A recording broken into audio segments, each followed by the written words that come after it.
도대체 무엇이 잘못된 것인가?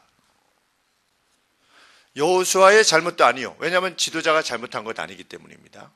지도자가 특별히 잘못한 것도 없고, 그렇다면 백성들의 잘못이냐?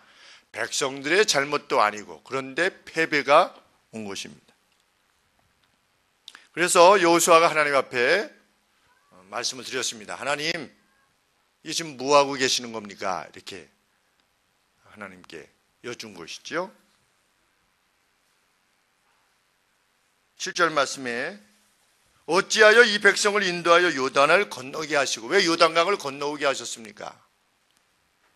우리를 아모리 사람, 가나안 땅에 있었던 아모리 사람의 손에 붙여 멸망시키려고 여기까지 데려오셨습니까? 이렇게 여호수아가 원망 반, 의문 반 해서 하나님 앞에 호소합니다. 우리가 요단 저편을 족하게 여겼으면 좋을 뻔했나이다. 왜?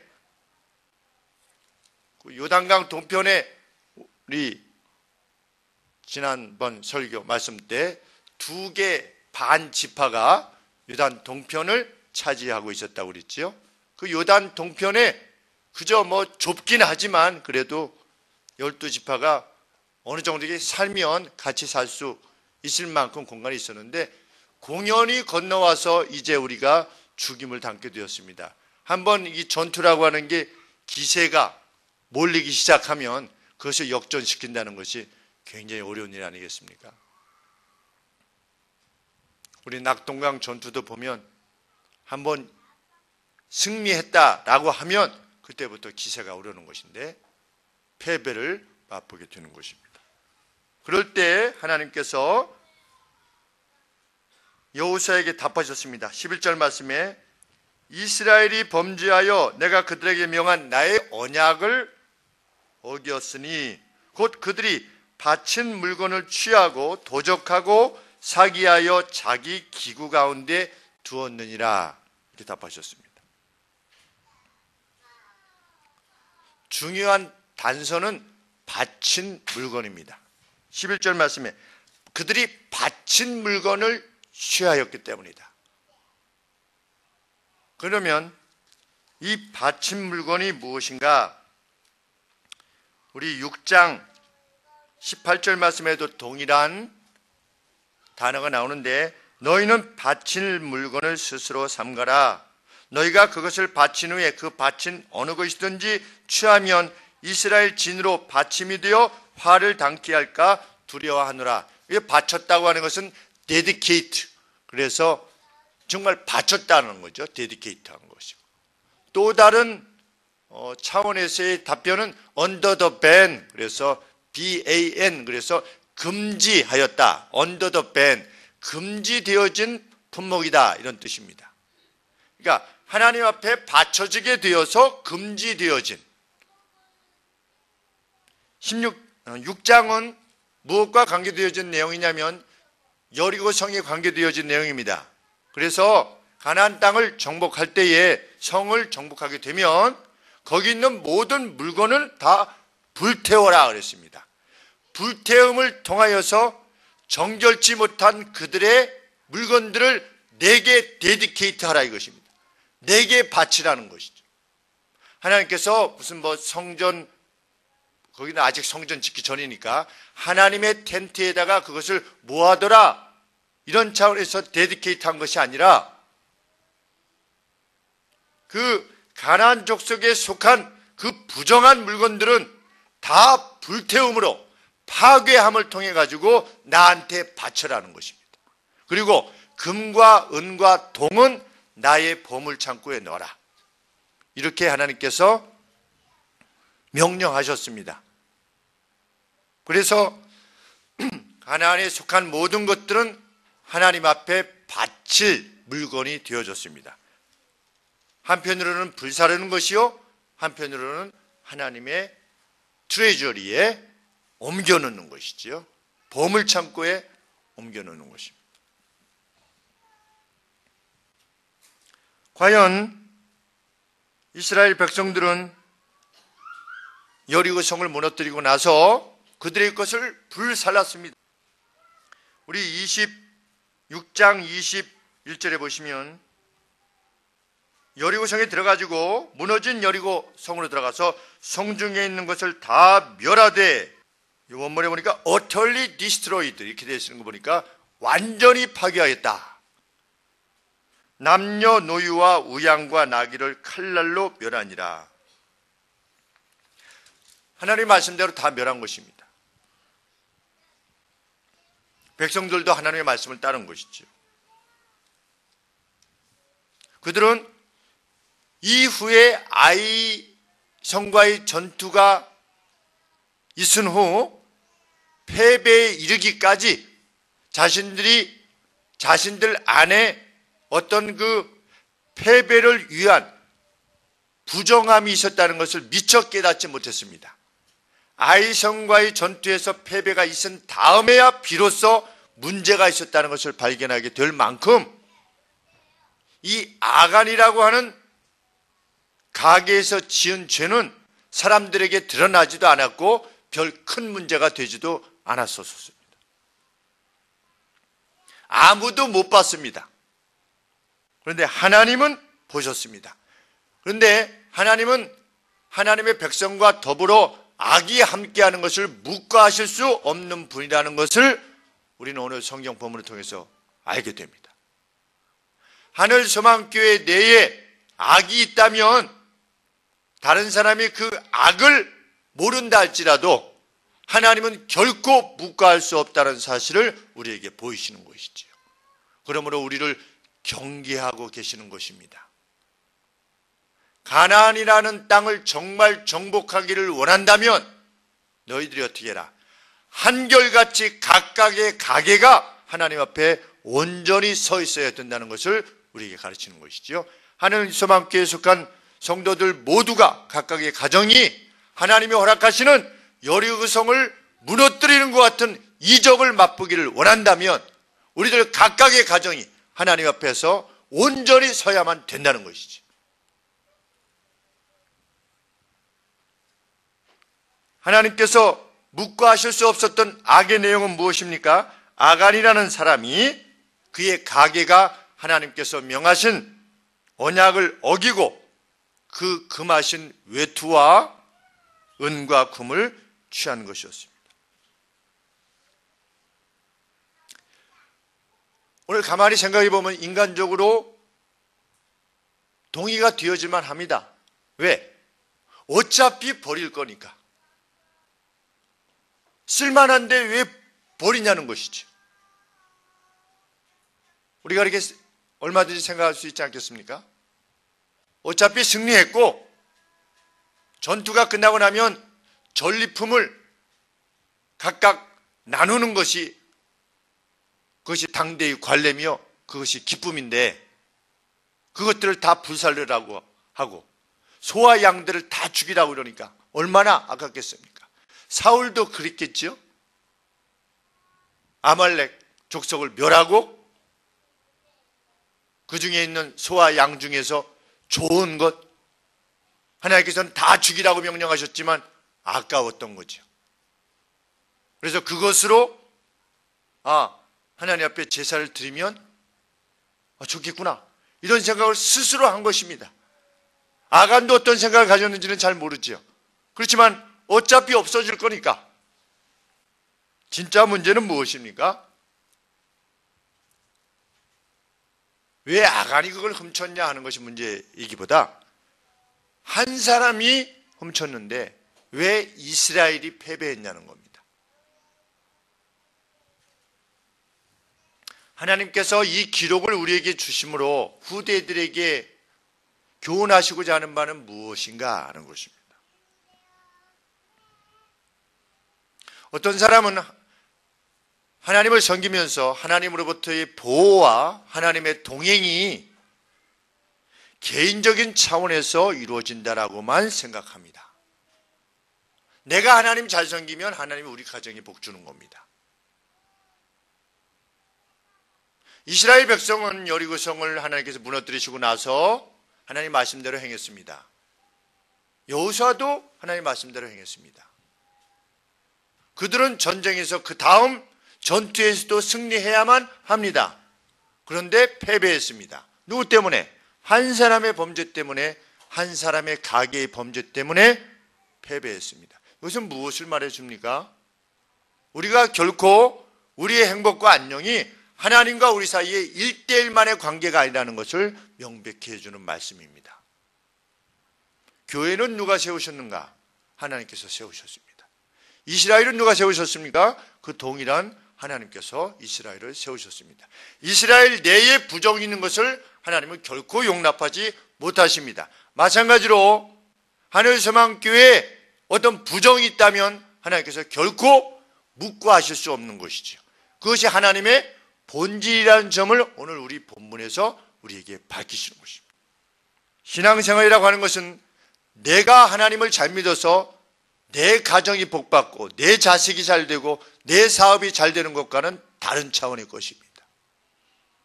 그것은 다른 종교에서 알아보는 것입니다. 심지어 내가 잘 믿어서 내가 잘 된다고 하는 것, 그런 차원으로 가다 보면 무교회주의자들까지 나옵니다. 예수님을 믿는데 무교회주의자인 것이죠. 교회가 필요 없다는 것입니다. 내가 성경을 가지고 내가 하나님 잘 섬기면 된다는 것입니다. 그러나 오늘 본문은 명백히 그러한 생각이 잘못된 것임을 밝히는 것이죠. 우리는 교회와 분리되어서 생각되어질 수 없는 존재라는 것을 성경은 우리에게 가르칩니다. 성경은 교회의 연대적 책임을 이해하리만큼 건실한 교회관을 우리가 지니기를 원하는 것입니다. 우리의 교회들은 무엇을 상실했느냐? 우리의 교회들이라고 말하지 말고 우리의 교회라고 해야 됩니다. 하나님께서는 다른 교회들에게는 또 다른 교회에 맞는 은혜를 허락하셔서 그 교회들을 회복해 나가실 것이기 때문에 성경은 이스라엘이라고 하는 교회가 가나안의 은총을 누리기 위해서는 이스라엘 전체가 성결해야 된다라고 밝히십니다. 여리고와 같은 그러한 기적을 함께 맛보기 위해서는 그 커다란 음성을, 그 기쁨의 음성을 함께 지르기 위해서는 교회에 속한 성도들 각각이 교회라고 하는 하나님 나라에 대한 연대적 책임, 그 연대적 책임은 무슨 돈을 내라가 아니라 자신의 삶 속에서의 성결입니다. 더러운 이익을 추하지 아니하고, 더러운 출세를 구하지 아니하고, 더러운 성적인 욕망을 채우려고 하는 마음으로부터 자기를 구별시키고, 그 각각의 성도들이 그렇게 하나님 앞에 성결하게 설 때에 가난이라고 하는 축복이 모두에게 공유될 것이라고 성경은 가르치는 것이지. 그런데 만일 교회 내에 숨겨진 악이 있다면 하나님께서는 그 은총을 베푸시지 아니하시는 것입니다. 교회. 그리고 그들의 죄악을 드러내시는 것입니다. 누구의 죄악처럼? 악한의 죄악처럼 드러내시는 것입니다. 드러내셔서 그 죄를 멸하시는 것이죠. 그렇게 함으로써 교회를 성결케 하심으로 교회에 하나님의 은혜를 베푸시기를 원하시는 것입니다. 우리가 전투를 하게 되면 전선이 형성됩니다. 전선이 형성될 때에 내가 맡은 곳에서만 내가 전투를 잘하면 승리할 수 있는 게 아니지요. 옆에 서 있는 전투의 그 전선이 뚫리지 않아야 됩니다. 우리는 마치 전선에 서 있는 영적 전투자들과 같은 것이지. 내 자리에 내 개인의 것을 방어하는 이유는 내 자신의 유익을 목적해서가 아니라 함께 싸우는 이들 목적해서 내 자신을 지키는 것입니다. 이것이 그리스도인의 삶입니다.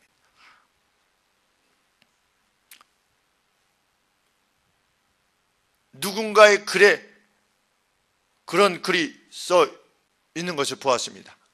영국에서 호주로 죄수들을 보낼 때에 하도 죄수들이 많이 그 항해 가운데 죽어가기에 자비심, 선장의 자비심에 기대서 제발 죄수를 좀 죽이지 말고 학대하지 말고 제발 좀 살려라 이렇게 했더니 효과가 없어서 나중에는 어떻게 했다고 합니까?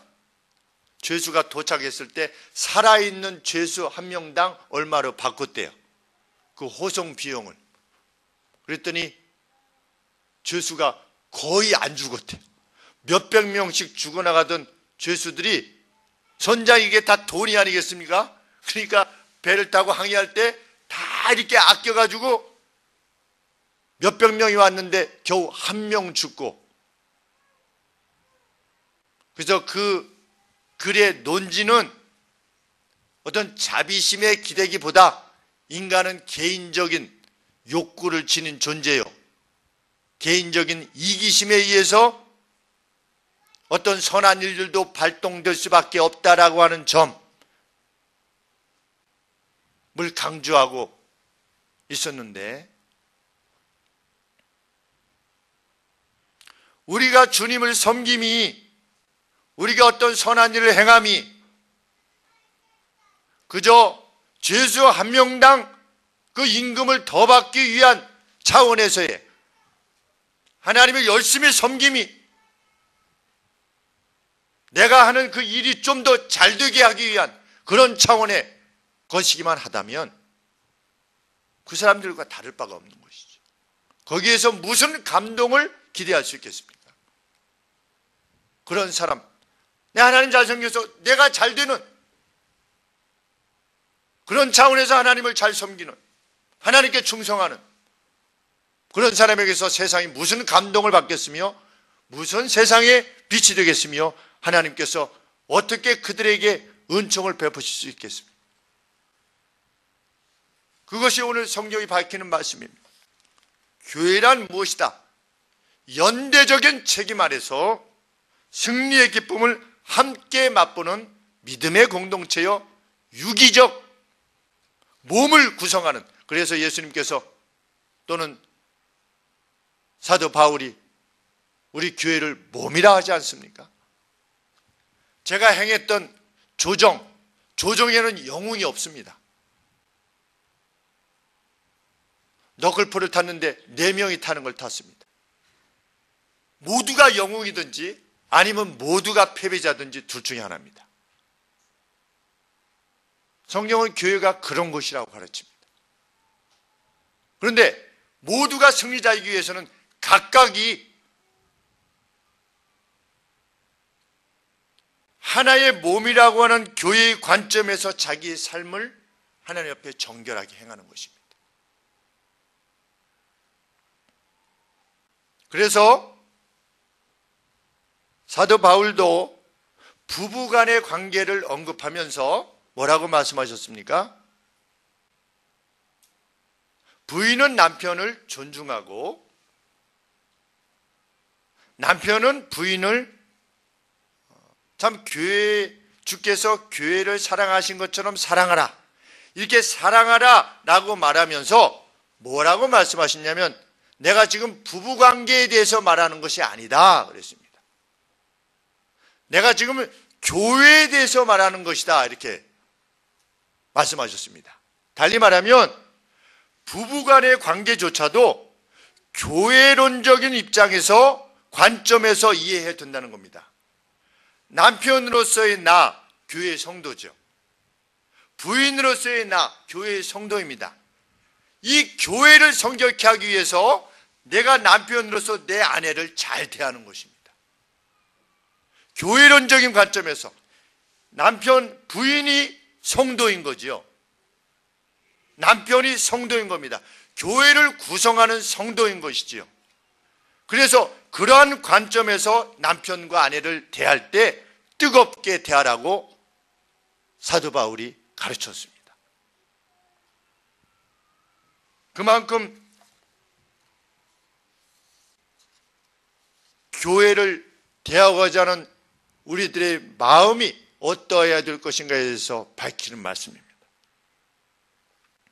이 같은 성경의 가르침은 사무엘하 21장 1절 이하에서도 등장합니다. 여호수아가 가나안 땅에 들어갈 때 기브온 족속이 변장을 해가지고 왔지요.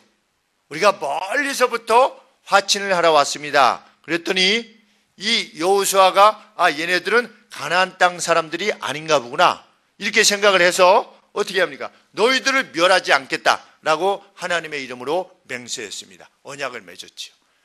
후에 보니까 바로 옆에 살고 있었던 자들이었습니다. 그럼에도 불구하고 하나님의 이름으로 언약이 되었기 때문에 그들을 멸할 수 없게 되어서 함께 살게 되었습니다. 물 깃는 자나 나무 패는 자로 그들 가운데 살게 하였습니다. 그런데 그로부터 약 300~400년이 지나고 나서 다윗의 시대에, 다윗이 통치하던 시대에 사울가에 남아있던 사울의 후손들 몇 명이 이 기브온 족속을 죽였습니다. 그럴 때 하나님께서 어떻게 하셨습니까? 이스라엘에 기근을 허락하셨습니다. 비가 안 왔습니다. 몇몇의 사울가가 기브온 족속을 죽인 사건 때문에 이스라엘 전체에 비가 오지 않은 것입니다. 그들이 고통당한 것입니다. 그래서 하나님 앞에 물었습니다. 하나님, 어찌하여서 이렇게 되었습니까? 그랬을 때 하나님께서 답하셨습니다. 하나님은 하나님의 백성 내에 부정이 있을 때에는 그 이스라엘 백성들 가운데 은총을 허락하시기를 유보하십니다. 그래서 우리는 하나님 나라에 속한 우리들 각각이 모두가 하나님 앞에 온전히 서야만 되는 책임이 있는 것이죠. 누구 때문에? 내 나머지 성도들 때문에. 나머지 성도들의 삶이 정말 하나님의 은총 가운데 거하기를 소원한다면 내가 그 교회에 대한 연대적 책임 하에서 내 삶을 정결하게, 그리고 내가 주께 충성되게 내 자리에서, 그리고 교회의 자리에서 설 만큼 그만큼 교회를 뜨겁게 사랑해야만 됩니다. 그래야지 그 승리의 기쁨을 같이 나눌 수가 있는 것입니다. 누구는 잘 되고 누구는 못 되고가 아니라 교회 내에서 어떤 이들은 잘 되고 어떤 이들은 세상적으로도 어렵고 이게 아니라 모두가 하나님이 허락하시는 은총과 그 축복을 누리기 위해서는 그러한 노력들을 서로가 기울여 나가야 되는 것이죠. 그게 기적이 아니겠습니까? 한 교회에 속한 모든 성도들이 행복함 가운데 거한다. 그런 건 정말 기적이 아니겠습니까? 저는 그런 기적을 원하는 것이죠. 하나님은 그런 기적을 베푸시기를 고대하고 계시는 겁니다. 어떨 때 그들이 하나님의 말씀을 쫓아서 여리고성을 돌 때에 너희들은 잠잠하여서 돌기만 해라. 그들이 그 말씀을 그대로 따랐던 거죠. 나팔을 불고 소리를 질러라. 나팔을 불고 소리를 질렀습니다. 그들이 하나였습니다. 그때 여리고성이 무너지는 것을 함께 보았습니다. 얼마나 그들의 가슴에 감동과 그 장관으로 인한 그 두려움, 경외를 느꼈겠습니까? 저는 목양하는 여러분들을, 하나님께서 그 영혼을 맡기신 여러분들을 목양하는 목동의 역할로서 하나님의 우리에 들게 하신 모든 양들이 한결같이 평화롭고 푸른 꼴을 뜯게 되기를 소원합니다. 근데 이것은 목사 개인의 역할에 의해서만 되는 것이 아니라 우리 성도님들이 이러한 하나님의 교회에 대한 말씀, 이스라엘에 대한 하나님의 말씀을 듣고 그 각각에게 주어진 책임, 하나님 앞에서의 성결함의 책임을 다하고자 하는 그 뜨거움을 가지게 될 때 이런 것들이 분명히 이루어질 것입니다. 이제 여호수아를 필두로 하는 이스라엘에게 있어서 그 위기를 극복하는 유일한 길은 그들 가운데 죄악을 제하는 것이었습니다. 13절 말씀에서 하나님께서 그 바친 물건을 너희 중에 제하기 전에는 너희 대적을 결코 당하지 못할 것이다 라고 하는 하나님의 말씀이 있었기 때문입니다. 그래서 여호수아는 온 이스라엘 백성들을 정결케 하여서 하나님 앞에 서게 합니다. 그리고 제비를 뽑지요. 점차적으로 제비가 뽑혀서 아간에 이르게 됩니다. 아간의 죄악을 갚은 이후 이스라엘 백성 내 그 곰팡이를 제거한 이후에 하나님께서 다시금 승리의 나팔을 허락해 주셨다고 성경은 8장에서 분명히 밝히고 있습니다. 우리는 우리 자신의 성결이 교회라는 믿음의 가정이 누리는 안녕에 얼마나 지대한 영향을 미치는가에 대해서 관심해야만 합니다. 그것이 하나님의 백성의 삶입니다. 다른 사람의 삶에 대해서도 그만큼 관심하기에 내 삶을 생각하는 겁니다. 우리에게 남이 알지 못하는 죄가 있다면 그것이 비록 땅속에 아간이 자기의 텐트 안에 또 그 땅속에 감춘 것이라 할지라도 하나님께서 드러나게 하신 것처럼 우리들의 죄악이 우리가 회개치 아니한다면 드러나게 될 것입니다. 그것이 드러나고 제어치기 전까지는 하나님께서 공동의 승리를 유보하십니다. 그것이 성경의 가르침입니다.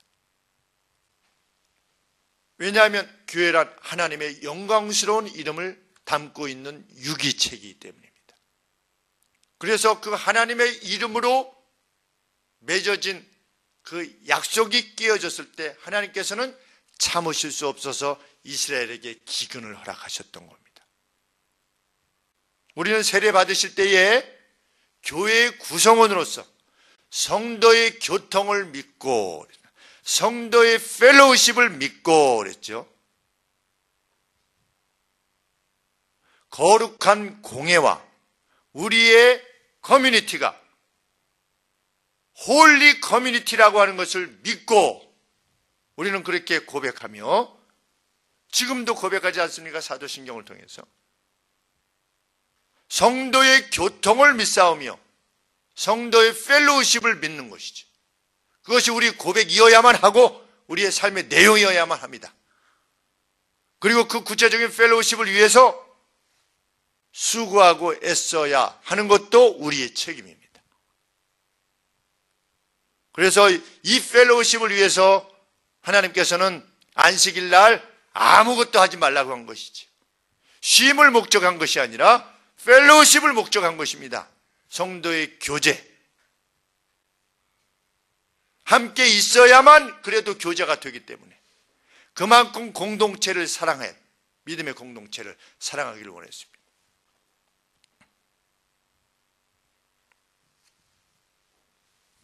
우리는 정결치 못한 무욕과 정결치 못한 성욕과 정결치 못한 출세욕에 요새는 또 건강욕의 시험을 받습니다. 건강욕 들어보셨습니까?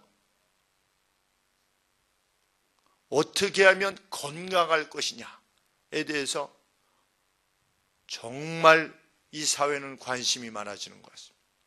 오히려 출세욕, 무욕보다도 이제는 건강욕, 장수욕이라고 할까요? 어떻게 하면 오래 살 것이냐?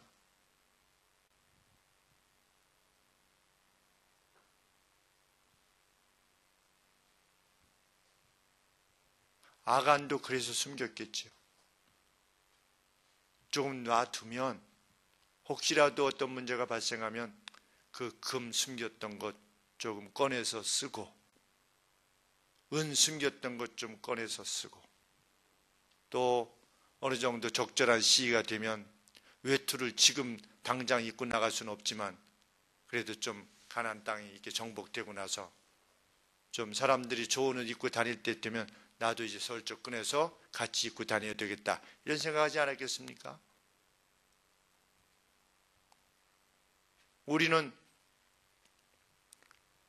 그러한 욕심들로부터 하나님께서 금하신 더러운 무욕들, 더러운 건강욕들, 하나님을 최우선으로 여기지 못하게 하는 우리의 기호들, 이런 것들로부터 우리 자신을 정결케 하기를 하나님은 원하십니다. 그렇게 교회가 정결하게 될 때 하나님께서 은혜를 베푸시고, 우리가 그토록 잘 되기를 원하는 우리 자녀들에게도 하나님께서 은총을 베푸시는 것이죠. 이것은 분명한 약속입니다. 너희들이 교회를 그렇게 사랑하면, 교회 하나됨을 위해서 그렇게 구한다면, 저들의 삶에 대해서 너를 돌아볼 만큼 그만큼 다른 사람들의 삶에 대해서 관심하기를 소원한다면, 우리들의 자녀의 천대까지 복을 주시겠다고 약속하신 것이지. 어제 제가 저녁에 문자 드렸습니다. 누가 아프다고 그랬지요? 예성이가 아프다고 그랬습니다. 제가 부탁 말씀드렸습니다.